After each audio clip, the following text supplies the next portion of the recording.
Hello, this is the headlining news around the East African region. From Kenya, a woman convicted for defiling a 14-year-old Class 7 pupil will now wait for 2 weeks to know the number of years she will serve behind bars. Judith Wandera, a 24-year-old, was found guilty on April the 24th and was bound to be sentenced on Wednesday, but Principal Magistrate John Wambirianga, she was not ready with the sentencing. In the case, Wandera was accused of defiling the mine on various dates, with witnesses lined up by the prosecution pointing out an accusing finger on the woman.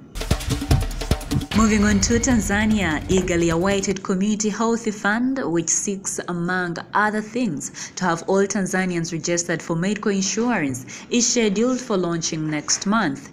The Community Health Fund identity cards will be issued at villages and ward health centers after the training sessions to health workers countrywide. From South Sudan, parties involved in talks to end the conflict in South Sudan are far from striking an agreement, despite endless efforts from the regional bloc, IGAD. Jean-Pierre Lokwiksi, the United Nations Under-Secretary General for Peacekeeping Operations, said. Addressing the UN Security Council on Tuesday, Lokwiksi said IGAD has tirelessly worked to narrow the gap ahead of talks, but those involved in the high-level revitalization Forum show less commitment.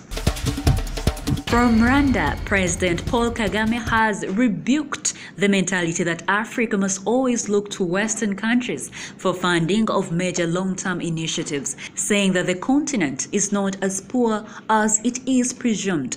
The president was speaking on Tuesday at the opening of the Transform Africa Summit 2018 underway at the Kigali Convention Center. Finally, from Uganda, the problem of long queues that have in the last few months become commonplace at telecom outlets since the government outlawed the sale and swapping of SIM cards may become a thing of the past. Government has moved to lift the ban after a decision to lift the 2-month ban was reached on Tuesday. That was the headlining news around the East African region.